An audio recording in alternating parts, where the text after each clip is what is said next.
My search for a new daily driver is now finished.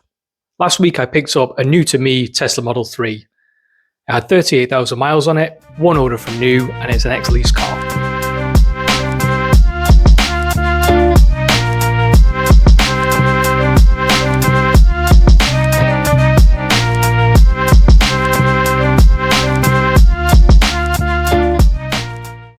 Now, in my previous video, I spoke about a lot of the costs and a lot of the cost of ownership and what the depreciation will be and what the running costs are. Buying the Tesla, there was two things predominantly what swung it. One was a home charger. Two was a smart meter. So this car gets charged from 12:30 at midnight till 5:30 in the morning. If you are thinking about switching to an overnight tariff on a smart meter, or you are switching to an EV and looking into an overnight tariff, my link in the description below is Octopus Energy. You get £50, I get £50, everyone's a winner. I do roughly about 80 to 100 miles every day, 7 days a week. So this car gets absolutely caned the entire year. This is just literally a daily car. It's almost a white goods car. It just needs to be a long-lasting, reliable car.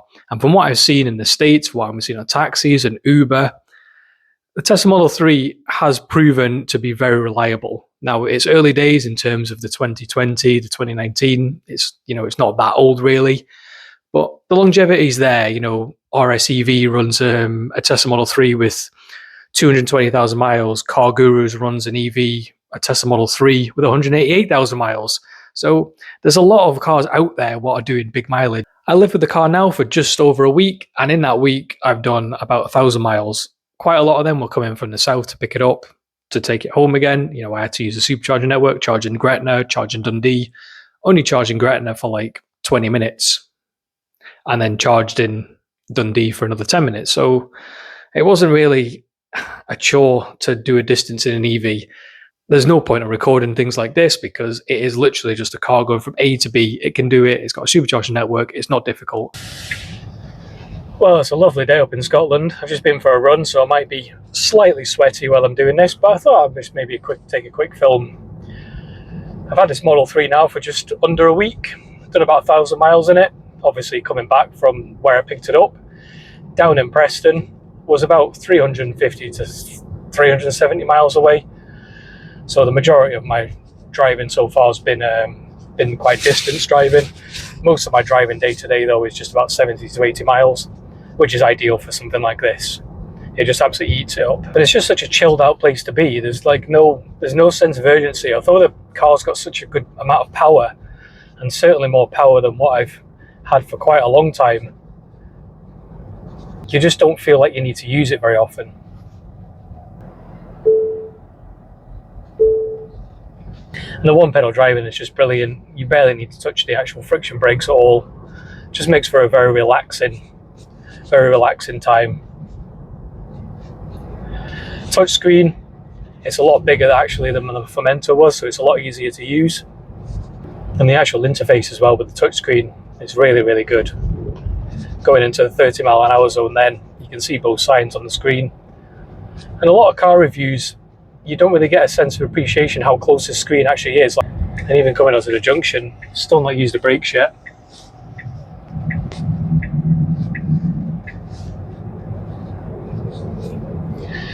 It's just got so much pickup as well. There's just no messing around with it. I mean, this car's certainly quicker than the Fermento was. I would probably say it'd leave my 330i standing as well, which is about 272 horsepower. So, it's not exactly a slow car or a coupe as well.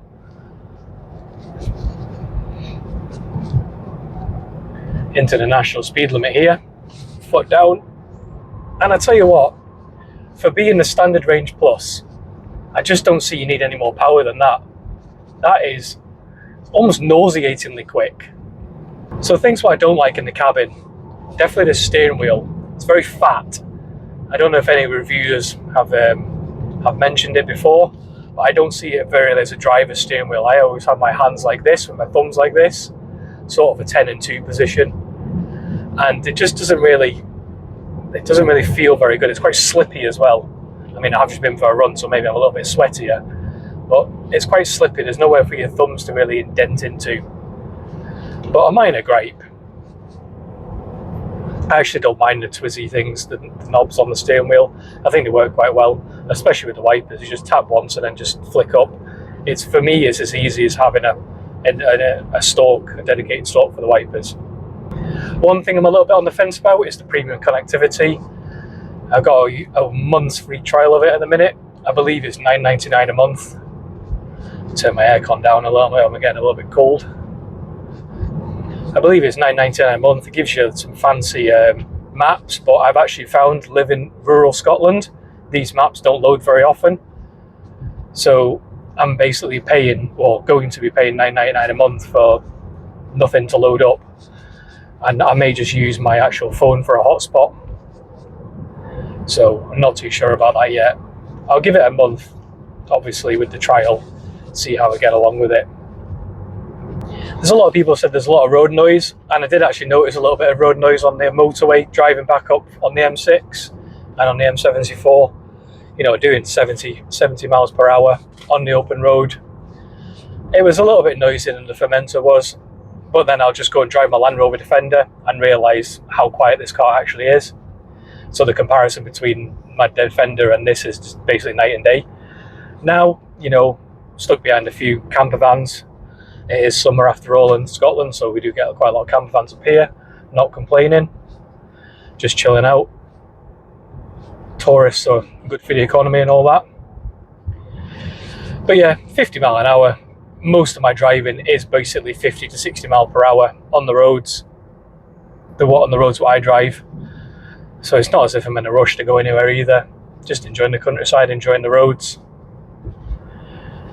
And then since the charge, I've done 40 miles, 203.8 watt hours per mile, which is amazing. Like, for all my driving done on sort of higher speed roads, certainly nowhere near the town or city. Maybe a very small stint in the actual town at 30 miles per hour, but most of it is done at sort of higher speeds, 55, 60 miles per hour. I never thought to go for the all-wheel drive dual motor. I just don't feel like I need that much power on the road. Okay, yeah, we get like pretty bad weather in the winter in Scotland, so maybe all-wheel drive would be quite handy, but to be honest, I'll probably just stick a set of Michelin Cross Climates on this, and it'll be just as good in the snow and ice than an all-wheel drive with summer tyres will be. So that's, you know, once I've got the all-season tyres, I'll just keep them for the life of the car and just swap them back and forward from like January to March, and then have the summer tyres for the rest of the time, because the reality is we get some bad weather in December, but the really bad weather comes in January, February in Scotland. Another reason why I didn't go for the all-wheel drive, the insurance was pretty much exactly the same. The all-wheel drive was like about £1,500 to £2,000 more expensive, and I just didn't feel it necessary. I think it was like 250 to 300 kilos heavier than this. I mean, all my driving is just done 80 to 100 miles a day, every day, 7 days a week, you know, 11 months of the year. Maybe not 12 months of the year, because I will have a holiday every now and then. But that's what my driving is, and I just didn't feel it necessary to lug another 250, 300 kilos around all the time where I'm not using a range. I don't do long distance road trips in this. I may plan to do a few, maybe to the west coast of Scotland like I did in my Land Rover Defender. But to be honest, I just quite like driving my Land Rover Defender on them sort of road trips. This is just a workhorse. So if you're not going to use the range, what's the point in paying for it? This is close to being a unicorn spec, I would say, because it's a late 2021, but it's got a heated steering wheel. They only just started putting them in then. For me, the heated steering wheel, it's just such a bonus. Like, I've got pretty bad circulation in my hands. It's a genetic condition. It's nothing to do with diet or lifestyle. So I get really, really cold hands in the winter. And yeah, you can put a set of gloves on, fair enough, but it's nice to have a heated steering wheel just to grasp onto, even if the steering wheel is very, very fat. Maybe it's more surface area to heat your hands, so that's fine.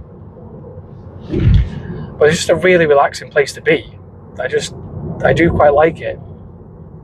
There's a few rattles here and there.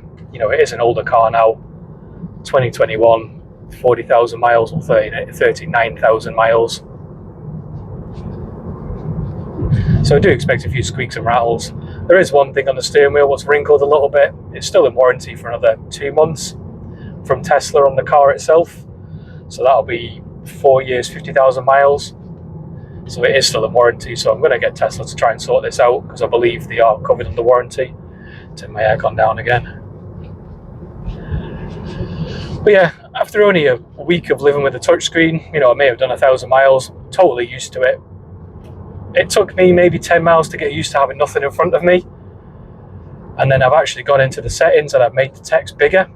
It makes the system reboot, but everything's bigger. Like the speed up here is bigger. All the text down here is bigger. My map's bigger. And if people are complaining about the text being too small, I would definitely recommend going to the settings and change that, and just get your text a little bit bigger. And now, to be honest, it's second nature for me just to glance at my speed, and it's fine. In fact, my mother-in-law's C4 Picasso 2015 diesel has its speedometer bang in the centre, actually further ahead than this. The sound system in this, not brilliant. My Fermento was amazing. I believe the dual motor has the premium speakers. Yeah, I mean, maybe that's one of the plus reasons to go for it if you really enjoy your music. I do enjoy my music. I've got really good headphones at home. I do like my music. So yeah, the speakers aren't brilliant, but I can live with them. They're fine. Maybe a little bit tinny, not much bass. The only reason why I would keep the standard premium connectivity is maybe for the Spotify, but I could probably Bluetooth that. It's not scrimping and saving about paying £10 a month. I don't mind paying £10 a month if I feel like I'm getting an actual service. My phone's got a hotspot. There's only a few networks that work with me, 3 being one of them, Vodafone being another. O2 don't really work up here. EE are very good, but every other network's pretty poor, to be honest. So I don't know what the Tesla has for its network, but it's running fine now. It was definitely struggling earlier on anyway, not having any maps. I quite like the fact that if you are getting a little bit cold, you can just sort of swipe up here and increase the temperature, rather than go into it and just tap up, tap down. But even at 60 miles per hour, it is a quiet car, especially on the roads that I drive. The auto steer, I would say, is useless in these sorts of driving what I do. You know, it may be very good on the open road, on the M6, on the motorways, things like that. But for me, I didn't use it coming back up the way. I don't mind driving a car. It doesn't bother me. The steering's nicely weighted as well. I've actually got it on the lightest setting, but it is nicely weighted. The cruise control, I used it on the open road, yes, but I don't tend to use it out and about on these sorts of roads.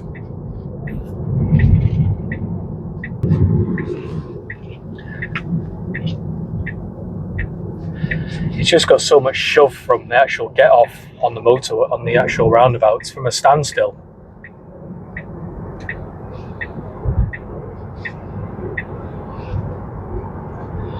And back up to 60. And this is the only time I really use cruise control, when there's nothing in front of me, because I always find that people's right foot isn't very good at controlling their own speed.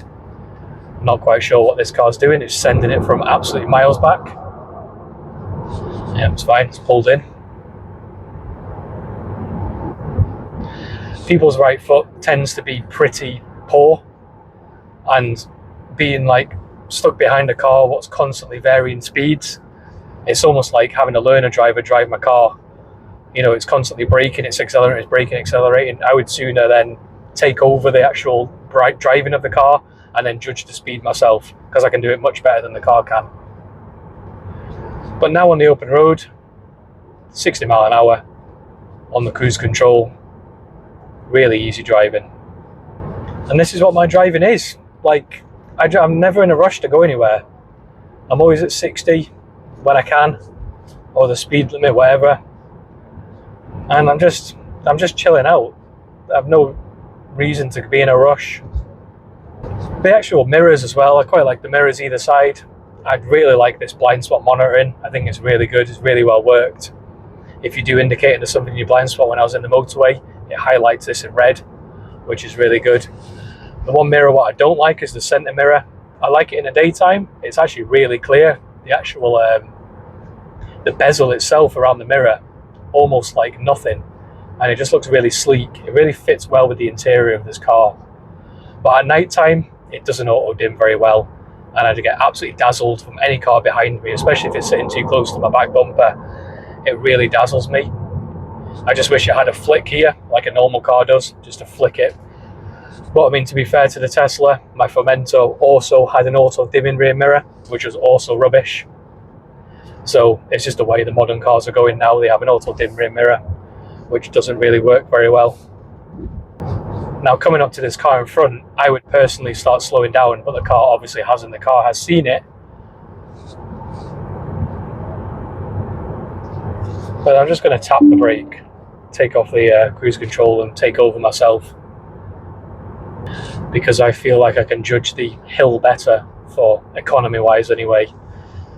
Certainly not in a rush to overtake anything on this dual carriageway section. There's a lorry, another lorry, and a caravan. So, you know, you can drive like your hair's on fire to get past all this stuff, but at the end of the day, you're just going to be stuck behind something else. You can always hear the artificial noise as well under like 40 miles per hour. It's like a little whistle, obviously to like make pedestrians aware.